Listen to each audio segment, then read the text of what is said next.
Hi friends, welcome to atraithingal. இன்னைக்கு நாம என்ன பார்க்க போறோம்னா ஒரு டிஃபரண்டான டிஷ் தான் பார்க்க போறோம் फ्रेंड्स. இன்னைக்கு நாம தயிர் பக்கோடா நம்ம பண்ண போறோம். இது ஒரு கிரேவி. இது நம்ம ரைஸ்க்குலாம் சாப்பிடலாம், ரொம்ப நல்லா இருக்கும். இப்போ நம்ம அதை எப்படி பண்ணலாம்ன்றத பார்க்கலாம். Let's go. இது 3 ஸ்டேஜ்ல நம்ம பண்ண போறோம் फ्रेंड्स. ஃபர்ஸ்ட் நம்ம தயிரும் கடலை மாவும் சேர்ந்து கலந்து வைக்கணும். அது கூட கொஞ்சம் ஸ்பைசஸ்லாம் போட்டு பெருங்காயம், அப்புறம் மிளகாய் தூள், அப்புறம் கரம் மசாலா, அப்புறம் மஞ்சத்தூள், அப்புறம் கொஞ்சம் தேவையான அளவு உப்பு போட்டு நம்ம இதெல்லாத்தையும் கலந்து வச்சிடலாம். நெக்ஸ்ட் பக்கோடா போடுறதுக்கு நான் இந்த மாதிரி நீட்டமா ஆனியன் கட் பண்ணி வச்சிருக்கேன் ஸ்லைஸா. அப்புறம் ஃப்ரை பண்றதுக்கு ஒரு பச்சை மிளகாவும் ஒரு ஆனியனும் கட் பண்ணி வச்சிருக்கேன். இப்போ நம்ம எப்படி பண்ணலான்றத பார்க்கலாம். ஃபர்ஸ்ட் ஸ்டேஜ் நம்ம இதெல்லாம் கரைச்சி வச்சிடலாம். ஃபர்ஸ்ட் நம்ம தயிர் போட்டுக்கலாம்.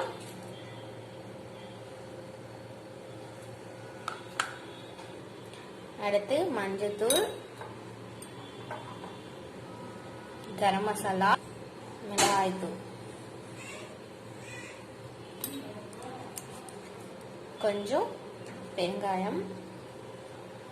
இப்போ நம்ம இதை நல்லா கலந்துடலாம் ஃப்ரெண்ட்ஸ். இப்போ கலந்துட்டோம். இது கூடவே நான் உப்பு சேர்த்திக்கிறேன். உப்பு சேர்த்திட்டு நம்ம கடலை மாவும் சேர்த்திடலாம். இப்போ இதையும் நல்லா மிக்ஸ் பண்ணி வச்சிடலாம்.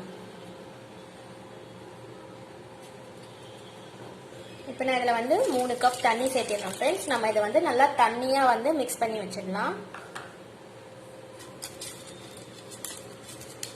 நல்லா கலந்து விட்டுருங்க. பாருங்க, நல்லா தண்ணியா கலந்தாச்சு. அவ்வளவுதான். இப்போ நம்மளோட ஃபர்ஸ்ட் ஸ்டேஜ் கம்ப்ளீட் ஆயிடுச்சு. இப்போ நம்ம இதை ஃப்ரை பண்ணி கொதிக்க விடணும். அந்த கேப்ல நம்ம பக்கோடா போட்டுக்கலாம். இப்போ நம்ம செகண்ட் ஸ்டேஜ் நம்ம தாளிக்கலாம். ஃப்ரெண்ட்ஸ், நான் கடாயை வச்சு எண்ணெய் ஊற்றிட்டேன். எண்ணெய் நல்லா காஞ்சிருச்சு. இப்போ நம்ம சீரகம் 1 ஸ்பூனும் வெந்தயம் 1/2 ஸ்பூன் போட்டுக்கலாம். அடுத்து 2 வரமிளகாய் போட்டுக்கலாம். இதோட கொஞ்சம் கருவேப்பிலை போட்டுடலாம். நல்லா பொரியட்டும். இது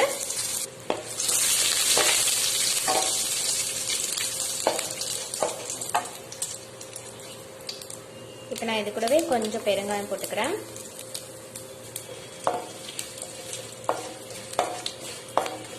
இப்போ நம்ம நறுக்கி வச்சிருக்க வெங்காயம், பச்சை மிளகாய் சேர்த்திடலாம். இப்போ பாருங்க, வெங்காயம் பச்சை மிளகாய் சேர்த்திட்டேன். நல்லா ஃப்ரை ஆகட்டும் வெங்காயம்.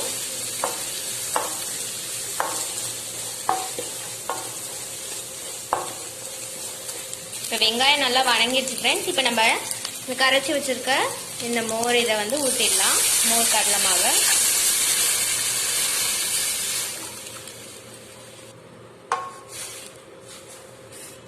பாருங்க. இப்போ இது ஒரு 25 நிமிஷம் நல்லா கொதிக்கணும். ஒரு 20ல இருந்து 25 நிமிஷம். அப்பதான் இந்த கடலை மாவோட பச்சை வாசனை எல்லாம் நல்லா போகும் ஃப்ரெண்ட்ஸ். நம்ம இந்த கேப்ல பக்கோடா போட்டு எடுத்துடலாம் மிக்ஸ் பண்ணி. நான் ஒரு 3/4 கப் கடலை மாவு எடுத்துக்கிட்டேன். கொஞ்சம் மஞ்சத்தூள், கொஞ்சம் மிளகாய் தூள்,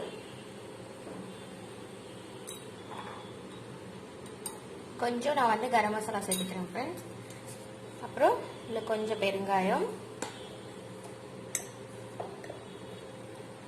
கொஞ்சம் உப்பு, கொஞ்சம் கருவேப்பிலை, அப்புறம் நம்ம நறுக்கி வச்சிருக்க வெங்காயம் சேர்த்திக்கலாம். ஓகே. இப்போ நம்ம பக்கோடாக்கு மாதிரி நம்ம கொஞ்சமா தண்ணி விட்டு நம்ம இதை மிக்ஸ் பண்ணிக்கணும்.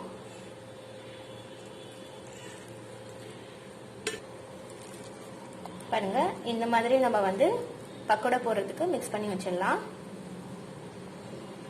இப்போ நான் எண்ணெய் வச்சிட்டோம் ஃப்ரெண்ட்ஸ். இப்போ நம்ம கொஞ்சம் கொஞ்சமா பக்கோடா போட்டுடலாம்.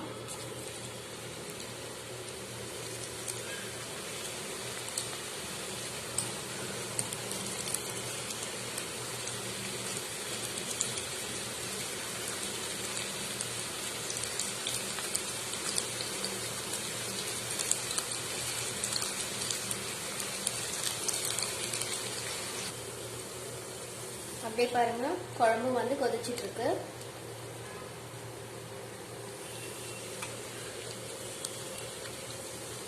இந்த பக்கோடால வந்து நம்ம ஓமமும் சேர்த்திக்கலாம் ஃப்ரெண்ட்ஸ். ஓமம் சேர்த்துக்கிட்டா இன்னும் ரொம்ப நல்லா இருக்கும். என்கிட்ட வந்து இப்ப இல்ல ஓமம், அதனாலதான் நான் வந்து சேர்த்திக்கல. அதே மாதிரி பச்சை மிளகாவும் நம்ம வந்து கட் பண்ணி சேர்த்திக்கலாம். நான் வந்து ஆல்ரெடி நிறைய மிளகா காரம் வந்து சேர்த்துக்கிட்டதுனால இதுலயும் நான் காரம் வந்து சேர்த்திக்கல.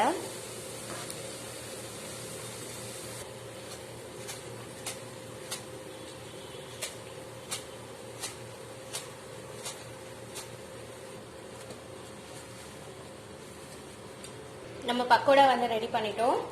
குழம்பு வந்து நல்லா கொதிச்சிருச்சு. நல்லா ஒரு 25 மினிட்ஸ் ஆயிடுச்சு. பாருங்களேன், அப்படியே நல்லா அந்த ஸ்மெல் எல்லாம் போயிட்டு சூப்பரா கொதிச்சிட்டு இருக்கு. இப்ப நம்ம வந்து இந்த பக்கோடா வந்து அதுல சேர்த்திடலாம்.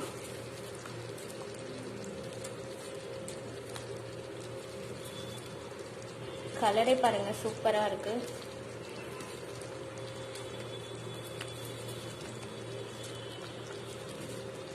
பக்கோடா சேர்த்திட்டு ஒரு 5 மினிட்ஸ் கழிச்சு கொத்தமல்லி லைட்டா வந்து நம்ம தூவிட்டு இறக்கிடலாம் ஃப்ரெண்ட்ஸ்.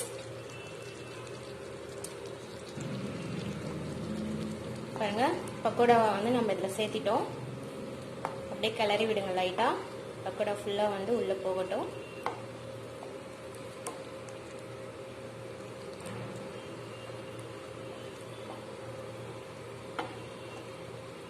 இப்ப வந்து ஒரு கொதி வந்தோடனே நம்ம இறக்கிடலாம். அவ்வளவுதான் ஃப்ரெண்ட்ஸ், நம்மளோட தயிர் பக்கோடா வந்து ரெடி ஆயிடுச்சு. லைட்டா வந்து கொத்தமல்லி தூவிடுறேன். இப்ப நம்ம ஆஃப் பண்ணிடலாம். பாருங்க ஃப்ரெண்ட்ஸ், நம்மளோட சூப்பரான தயிர் பக்கோடா வந்து ரெடி. இது வந்து கண்டிப்பா ரொம்ப டிஃப்ரெண்டான டிஷ்ஷா இருக்கும்னு நினைக்கிறேன். நீங்க மறக்காம ட்ரை பண்ணுங்க. நம்மளோட தயிர் பக்கோடா குழம்பு சூப்பராக ரெடி ஆயிடுச்சு ஃப்ரெண்ட்ஸ். ரொம்ப டேஸ்டியாக இருக்குது. கண்டிப்பாக நீங்கள் வீட்டில் ட்ரை பண்ணுங்கள். ரைஸ்க்கு வந்து ரொம்ப நல்லா இருக்குது. அந்த கிரேவியில் வந்து பக்கோடா நல்லா ஊறி போய் நல்லா சூப்பராக இருக்குது. இந்த வீடியோ கண்டிப்பாக உங்களுக்கு பிடிச்சிருக்குன்னு நினைக்கிறேன். பிடிச்சிருந்தா லைக் பண்ணுங்கள், ஷேர் பண்ணுங்கள். மறக்காமல் நம்ம சேனலில் சப்ஸ்கிரைப் பண்ணிவிடுங்க ஃப்ரெண்ட்ஸ். பக்கத்தில் இருக்கிற அந்த பெல் ஐக்கானையும் ப்ரெஸ் பண்ணுங்கள். அப்போ தான் நான் நெக்ஸ்ட் எந்த வீடியோ போட்டாலும் உங்களுக்கு நோட்டிஃபிகேஷன்ஸ் வரும். Thank you all.